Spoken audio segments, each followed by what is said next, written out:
харж байгаа хүмүүс бол жин илүү байгаа тий мэдээж жин ихтэй ч юм уу тийм үедээ өөрийнхөө эрүүл мэндийг одоо ууланд айгүй их алхаад буруу сонголтоос эхэлдэг. Ууланд алхана гэдэг чинь өөрийнхөө одоо өвдөг үе мөчн дээр айгүй хүнд өөрийнхөө биеийг дээр нь цүнх үрээд хайкингийг явдаг штэ.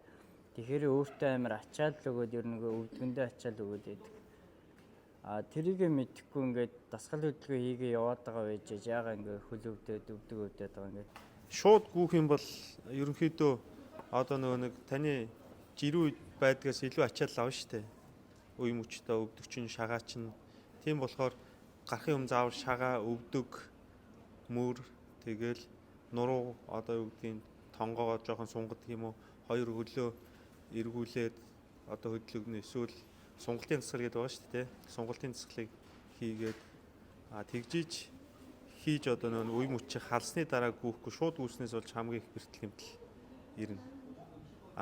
Гүүгээд халаалттай байгаад би чинь гүүгээд халдсан байгаа шүү дээ. Халсны дараа бас сунгалтаа хийвэл таны одоо нөгөө уян хатан чанар чинь сайжирна гэсэн үг байхгүй. Бид нар болохоор ингээд дасгал хөдөлгөөн харьцангуй бага хийдэг хөдөлгөөний дутагдaltaй байжгаад тэгээд ямар нэг юмнаас мотивац аваад дасгал хөдөлгөөн хийх, гүүх одоо энэ шийдвэр гаргадаг. Энэ шийдвэрээ хэрэгжүүлэх чинь ингээд бид нар маш их огцондуулцдаг. Ингээд сайн судалж явахгүйгээр ингээд тэгэл хит хол зайдгүйдэг, хит хурдангүйдэг ийм байдлыг хөлөөг имтээчдэг. Тэгэхээр бэртэл гэмтэл авахгүй тулд одоо энэ бидний гүүхэд хамгийн нөлөөлдөг нь энэ түнх, өвдөг, шагаа гэсэн ийм үе мөчүүд байгаа. Энэ болгон чинь яс байгаа. Ясыг гадуур нь бүрхэж байгаа зөөлөд холбоос идүүд байгаа тий. Булчин шөрөмсүүд гэсэн үг. Тэгэхээр энэ маань харьцангуй ийм одоо эмзэг болцсон байдаг. Хөдөлгөөний дутагдaltaй хүмүүсийнх. Тэгээ эмзэг болцсон байгаад дээр бид нэр одоо тэр уул руу ингэж огцом уруу хүнд ачаа өөрж буух тий. Тэгээд халаалтгүй хөдөлгөөн хийх энэ бол ерөөсөө бэрхтлийн гол шалтгаан болчтой юм байна. Тийм болохоор ийм хүчний дасгалууд одоо тэр саяны ярьж байгаа сонгомол дасгал, хүчний дасгал энтрийг хийгээд тэгээд зөөлөн гүйлтээр одоо бид нар олж хэлвэл энэ Улаанбаатар хотод сая 3 сарын 1-ээс 5 сарын 24 хүртэл 12-7 хоногийн марафоны хөтөлбөр хэрэгжүүлж байгаа байхгүй. Тэгэхээр энэ хөтөлбөр дээр хамрагдж байгаа хүмүүсийг бид нар ингээ харахад багшийн өгж байгаа дасгалжуулалтыг харахад эхний 3-7 хоног дандаа зөөлөн гүйлтээр явж байгаа. Маш аажуухан зөөлөн гүөх. Тэгээ 3-7 хоногийн дараагаас ачааллыг нь багаар нэмж эхэлж байгаа байхгүй. Тэгж нөгөө нэг юм системтэй бэлтгэл хийх юм байна. Тэгэхгүйгээр шууд л гараад одоо энэ гудамжаар гүйж байгаа энэ лаг тамирчдыг дагаагүй тэгэл дуусчихсан. сонгомол дасгал, гүйлтийн сонгомол дасгалыг заагаад байна гэхээр муурны төрлийн амьтад чинь нөгөө сүүлээр тэнцвэрээ олдсон шүү дээ. Тэгэхээр хөнгө атлетикийн төрлийн сонгомол дасгал нь болохоор өөрийгөө яг нөгөө удирдах зөв техниктэй гүөх аргачлалыг дөхүүлж зааж өгч байгаа байхгүй юу. Тэгээд яг түрүүний хэлсэнчлэн зөөлөн гүүхээр айгүй болоод байгаа юм шиг мөртлөө яг нэг хурдтай фейс гүйлтэй нэмээд ирэхээр хүн яг өөрийнхөө нэг буруу техникээр гүйж байгаа болохоор хөдөлгөөний эвсэл шал буруу харагддаг байхгүй. Жишээ нь одоо гүүхтэй гараас авахтаа тий гар нь хөндлөн савж гэнэ үү, мөрөөрөө хөдөлж гүйж гэнэ үү тий.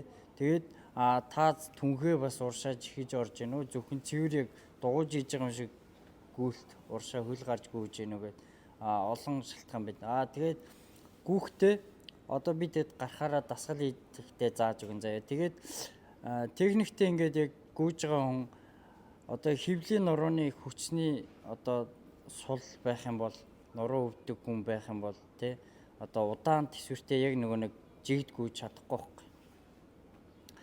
Аль одоо дутагдж байгаа дутуу дасгалтай дутуу хөгжүүлсэн биеийн л ер нь гүйж яхад өвдөж эхэлдэг гүйлтэнд. Ер нь л аливаа спортт тийм ээ. Гүйлтүүл ерөнхийдөө цэвэр үлмэн дээр явах юм бол одоо таны бие дээр ирж байгаа ачаал чинь одоо өвдгөн дээр ирж байгаа ачаал, нуруунд дээр ирж байгаа ачаал бүгд ерөнхийдөө одоо 50-аас ерөнхийдөө 50% бол ер нь буурна л гэж бодохгүй да. Өсгийдээд гүүн гэдэг чинь та хамаг жингээрээ өсгөн дээрээ дараад үлмэн дээрээ түлхэхээр чинь одоо чинь өвдөгчин жишээ нь тэр нөгөө даралт дөргөлт илүү их аавна. Үлмэн дээрээ гүүхийн тулд хүмүүс одоо тамирчид анхлан суралж байгаа тамирчид бол Монголын нөхцөлд автобусын дотор ерөнхийдөө нэг явахдаа анх одоо ингээд нэг зогсоогоор явахдаа ингээд өлмөдрөө байнга зогсож явдаг ч юм уу. Тэгээд гэртээ байж байхдаа өлмөдрөө дасгал хийгээд тэгээд тэгжиж өлмөдрөө гүйж сурч исэн. Тэгэхгүй шууд өлмөдрөө гүйгээд явна гэвэл явна гэхэр чинь шилмэнчээ ачаал, шилмэний булчин ачаал ирнэ. Ахидлын шүрмэстэй чи ачаал ирнэ. Тэгээд шилмэнчээ ачаал ирээд ирэнгүүт хэд өдөр гიშгэж чадахгүй, явж чадахгүй болчихно. Тэгэхээр тэрнээс сэргийлээд гэртээ ерөнхийдөө дасгал маш сайн хийх хэрэгтэй. Бага багаар дасгаж ийж шууд өлмөдрөө өдрөнгөө чи одоо шилвчин зангирч юм уу та шилбээ айд судлахаа мэдэхгүй шүү дээ бас. Ерөөсөө гүйлт сонирхдаг мөртлөө нэгдэж гүйж чаддгүй. Яагаад гэвэл хүн бүр өөр газар байдаг те. Нийлээл нэг бид эдийн хам өрнөн дээр ч юм уу нэг газар цуглая гэхээр тодорхой хэмжээний цаг хугацаа алддаг. Ажлаа хийхээ боддог. Мэдээж энд ирсэн бид ажиллах гэж ирсэн хүмүүс байгаа шүү дээ те. Ажил сурахынхаа хажуугаар бас ингээ бие хөгжүүлээд гүйлтэнд хорхоосоод өөрийгөө хөгжүүлээ ингээ явж байгаа амьдралынхаа хэвэг маягийг бусдаас арай өөрөөр харж байгаа та бүхэн бол бас мундаг өн өөрснийгөө ялаад тэгээд Солонгост байгаа та хэд одоо бусад хүмүүстэй найз нөхдөд шеэрлж ингээ үлгэрлэх юм нь юу вэ гэхээр өнөөдрийн бидний ажил хөдөлмөр хийж байгаа тэр хөдөлгөөн биш байхгүй юу? Өөрсөндөө метроны буудлаас 2 ёогийн өмнө буугаад гэрлүүгээ алхаа харьцдаг байх хэрэгтэй. Автобуснасаа бас 2 буудлын өмнө ч юм уу те би жишээ авч ярьж байгаа шүү дээ. Тэр тусдаад дасгал хөдөлгөөн бохгүй юу? Солонгост ажил хийж хөдөлмөрлж байгаа хүмүүсийн ихэнх нь нурууны өвчтэй те нуруу өвдөгний асуудалтай хүмүүс их байдаг шүү дээ.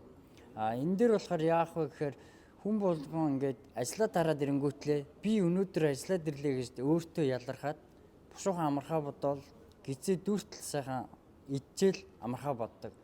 Тэгэхээр хэдий ажилласан ч гэсэн хоолоо тохируулж идэх тийм ээ өөртөө зориулсан дасгал хөдөлгөөн хийх өдөр болгон 10 минут утсаа ухах биш 10 минут нуруундаа зориулсан дасгал хийгээд байвал хинээч нуруу өвдөхгүй. Яагаад гэвэл нурууныхан булчин гол булчингуудыг чангалаагүй тусгай дасгал хийгээгүй зүгээр ажил хийгээ яваад байгаа болохоор тэрэндээ ядраад нуруу суулт өгж штэ булчин ясаа удирдах чадахгүй. Хүний толгооноос эхлээл шагаа хүртэл бүх ясан дээрээс нь дарж байж байгаа штэ. Тэгэхээр бүх үе ясныхаа булчин хөгжүүлээгүй болохоор тусгай дасгал хийж одоо уян хатан байдал сонголт дасгалыг хийгээгүй учраас тэр үний яс дарагдаад байгаа байхгүй. Тэгээд бүгд нурууны дискийг хайлах ч юм уу те нуруу өвдөг болдог. Тэгэхээр тусгай дасгалуудыг одоо интернетээр YouTube дээр бүхэл дасгалууд байгаа шүү. Заавал мэргэжлийн дасгалжуулагч байхгүй бол YouTube-ээс хараад өөрөөгөө хийдэг байх хэрэгтэй. Тэгээд бас ажил төрлөө хийгээд ингээд завгүй байгаад фитнест бас явахаар фитнесийн дасгалжуулагч зөв юм зааж өгөхгүй бол бас буруу фитнесийг авчиад баахан хүчний юм хийгээ те нэг хүнийг дуурайгаад штанг хийгээд суулт хийгээд бас нэг буруу хөвшилтэй хүмүүс айгүй их байдаг. Тэгээ фитнес гүүх фитнес ч одоо битүү орчим те агааргүй нөхцөл гадаа гүүх хоёр ялгаатай. Жингээ хасгаж байгаа хүмүүс бол гадаа гүүх юм бол илүү өөх шаталт явагддаг.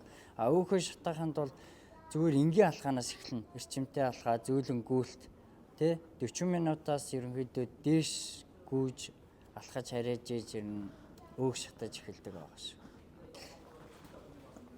Нийт одоо Солонгост байгаа хүмүүс зөвлөгөө өгөхөд бол энэ л хамгийн гол асуудал байгаа. Ер нь бол ярьсан нөгөө тусгай дасгал байгаа шүү дээ. Тэрийг маш сайн биедээ суулгах хэрэгтэй. Тэгээд дээр нь фитнест болохоор фитнес чи аливаа юмыг одоо төхөөрөмжөөр те дасгал хийдэг. Хөнгө атлетикийн төрөл ойрын зайны спорт бол хүчний бэлтгэлийг хийдэг фитнест. Холын зайны тамирчид бол зөвхөн өөрийн биеэрээ дасгал хийдэг байхгүй.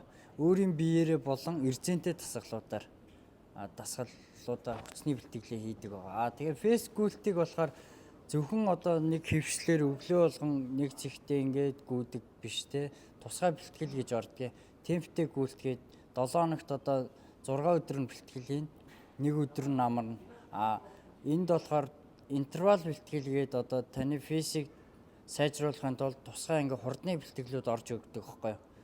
Таны өнөөдрийн гүйж байгаа одоо юу физик хараад одоо энэ хүнийг иймэрхүү хэмжээнд гүйж байгаа юм байна. Тэнгүүт ийм интервал бэлтгэл, хурдны бэлтгэлүүдийг өгөөд тэгээд темп барих гүйлт гэж байгаас цаг чинь өөрөө дохио өгч дуурдаг унж гин гэд.